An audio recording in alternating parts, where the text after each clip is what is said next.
Okay, one other thing I really wanted to raise as well, because this is misinformation and it really needs to be corrected, and this is to do with the AT&T handshakes. So there is a printout that's called Defendants Exhibit QQQ, and basically QQQ is called the historical precise location information, and I've heard this being quoted with incorrect times because it's being unfortunately misrepresented, which actually means any analysis of the phone data using this is going to be incorrect.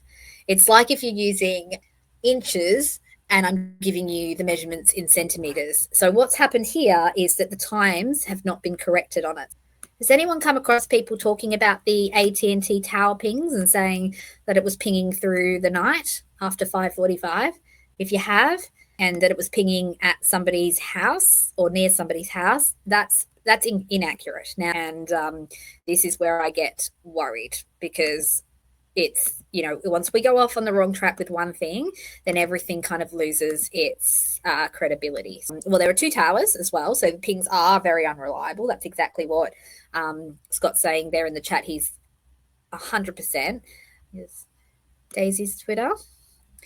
And here it is. It's this one here, guys. Now, if you hear this being discussed, you're going to hear some people, I know you probably can't even read it on your screen right now, but this is being discussed as though these times here that you can see that range from 9:33 at the top to 19:05 at the bottom are accurate times. They're not. That's GMT time.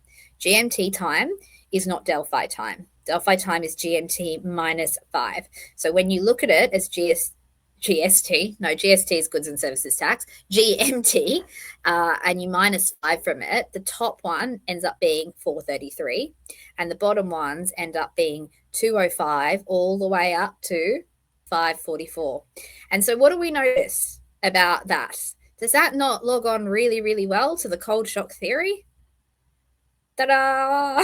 So I guess what I'm getting at here, everybody, is that these pings here, first point, they are pings from about 2 something. It actually starts from the bottom. The pings start at 19:05, which is actually 2:05, and they go all the way through to 5:44 p.m.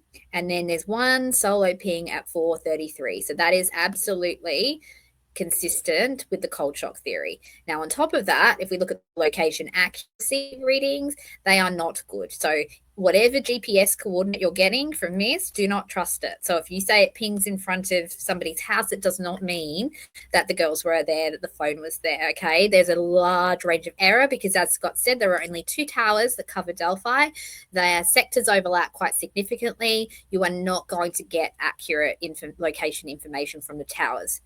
You will get more accurate information from the location pings that occur as part of the camera app being used by Libby's phone, and you would get very reliable information from geofencing, which wasn't allowed at trial.